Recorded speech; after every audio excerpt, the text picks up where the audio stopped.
วัสดีท่านผู้ชมที่เคารพมีน้ำพาถัดข่าวสู่2บ้านนอกชาแนลคือเก่าตัวนี้พี่น้องบ้านนอกมาบุญบังไฟบ้านบางคนเป็นปีแรกเป็นปีทำอีพี่น้องบางคนเหนือเด้ออยู่ที่วัดบ้านบางคนเลยพี่น้องไปเบิ่งน้ำกันอ้าวจะเป็นจังได้พี่น้องนะขอบใจเด้อสำหรับอาหารมื้อเที่ยงมื้อนี้จะปากคนคำเพิ่นหับตอนเด้อมื้อนี้ก็ต้องขอบใจสำหรับอาหารเด้อสำหรับผู้หับตอน FC สั่นเนาะเจ้าภาพเจ้าชะตาที่หับตอนเบาปะนอกมื้อนี้ด้วยดีเสมอมาพี่น้องแล้วก็ขอบใจทุกท่านที่ให้เกียรติติดตามหับส้มหับเชียร์เป็นกำลังแห่งอกกำลังแห่งใจให้เบาปะนอกด้วยดีตลอดมาเด้อพี่น้องเด้อโดยเฉพาะพี่น้องทั้งบ้านบางคนคำพี่น้องทุกหม่องทุกบอลทุกส่งถูกแจ้นะพี่น้องน้ำพาทานข่าวสู่2บ้านนอกซาแนวพี่น้องยังได้กระยาพี่น้องมื้อนี้เบาบ้านนอกสินำเอาความมวลความซื่นมาฝากพี่ฝากน้องฝากเนี่ยพาญาติพี่น้องผู้อยู่ใกล้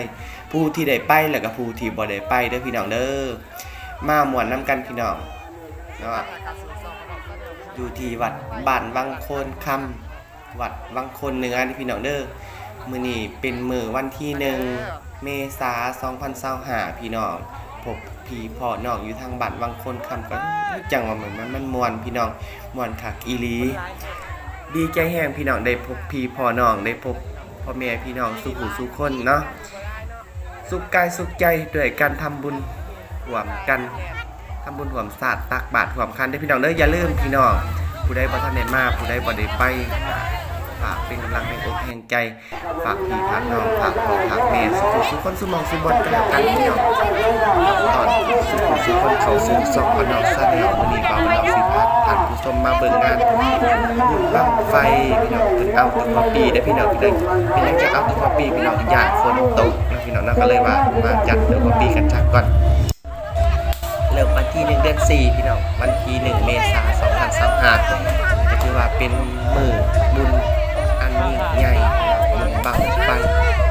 ได้พี่น้องเนาะเพราะว่ามีบั้งไฟอยู่ประมาณ30 กว่าบั้งพี่น้องที่ได้นำพาพี่นำพาน้องเข้าร่วมพิธีแห่บั้งไฟพี่น้องตอนนี้กำลังเคลื่อนใหญ่เคลื่อนขบวนแห่บั้งไฟอ้อมวัด3 รอบพี่น้องหลังจากนั้นก็จะได้มีการจุดบั้งไฟไปส่งไปเสียนำกันพี่น้อง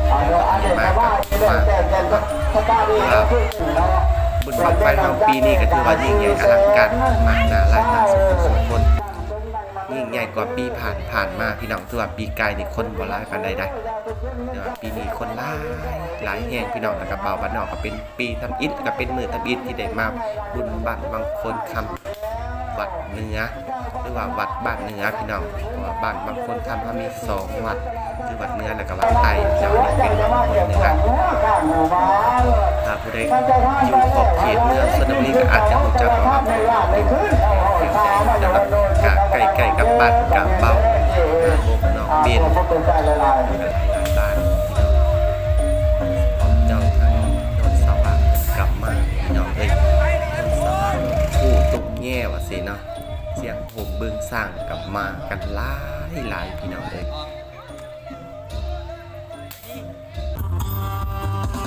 เอาจังได๋ก็อย่าพี่น้องฝากพ่อฝากแม่ฝากกดไลค์กดแชร์กดติดตามกด Subscribe ทั้ง2 YouTube บ่าวบ้านนอกชาแนลเด้อพี่น้องเด้อบ้านนอกชาแนลทาง YouTube ก็อย่าลืมไปกดไปเชียร์ไปเป็นกำลังใจให้บ่าวบ้านนอกในการถ่ายคลิปให้พ่อแม่พี่น้องได้เบิ่งทุกวันทางคืนเนาะว่าจะเป็นลาวเป็นไทยบ่ทางสหรัฐอเมริกาบ่สินำคือว่าต่างๆประเทศต่างๆที่ทั่วโลกสามารถเบิ่งมาบ้านนอกได้เนาะสามารถฟังภาษาลาวออกขอบใจทุกท่านที่ติดตามหาส้มครับเชียร์มาพร้อมทำบุญนำทานร่วมกับพร้อมทุกท่านทั้งหลาย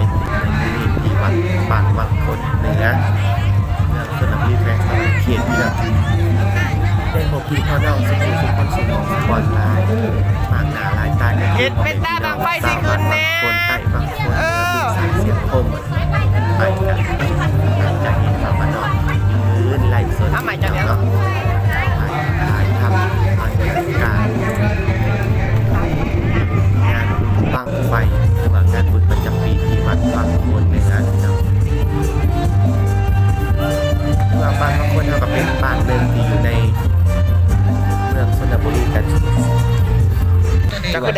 ใหญ่สมควรพี่น้องทำกันบ้างลอยกว่าล้างคาขาวคงเผ็ดสลัด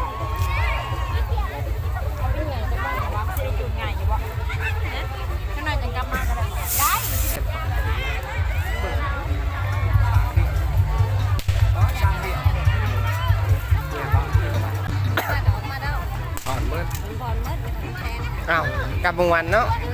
คนหมักมวัน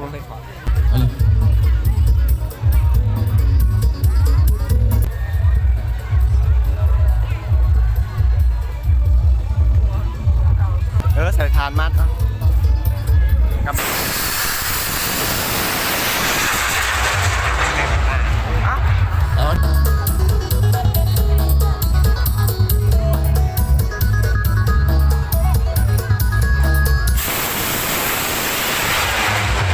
ไม่มีแต่ขึ้นเนื้อมันเนาะ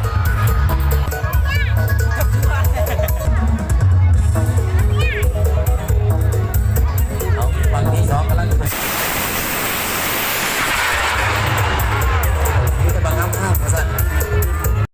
นั่งพร้อมครับที่สองเน้นเป็นนั่งมีลิ้นเนาะฝั่งสองแค่หนาว3 2 1ไปแล้วฝั่งที่7ไปแล้ว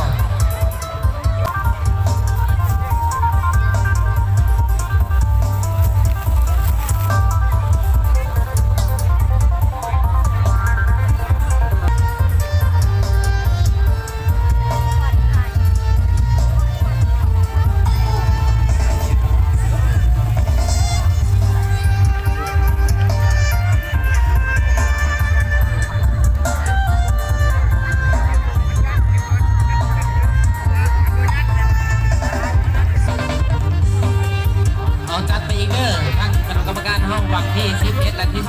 2นั่งแจกติด11เนาะทราบอะไรไปแล้วเรื่องสว่างโคตรมาไกลเนาะมีลิ้นเนาะแมนเมื่อนี่ปะครับฝั่งสองได้หนาวผู้ดีว่าแมนผู้ดีว่าแมนผู้นี้มาดูเอาแม่จะบาดได้เมื่อช้องเมื่อช้าเมื่อฉีเมื่อสว่างเมื่อแต่กระเบ้าเองมาไกล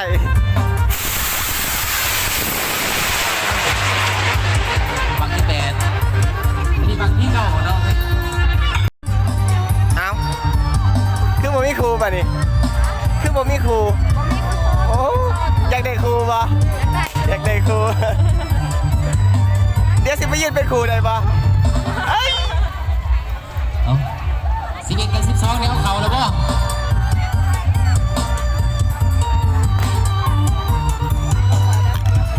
จุดบังไฟเสียครูป่ะบ่ขอบ่มีครูอยากได้ขอบ่ทันมีอยากได้ครูป่ะอยากได้อยู่แต่มันบ่มีนี่แหละ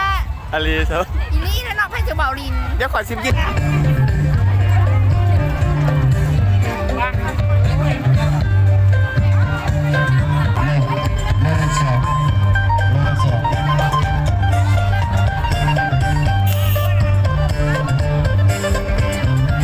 จัดกันไปเด้อ11กับ12นี่นั่ง7กำลังมีลิ้นเนาะเอาไปพักกันเด้อ11กับ12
บุญบางคนข้างนอก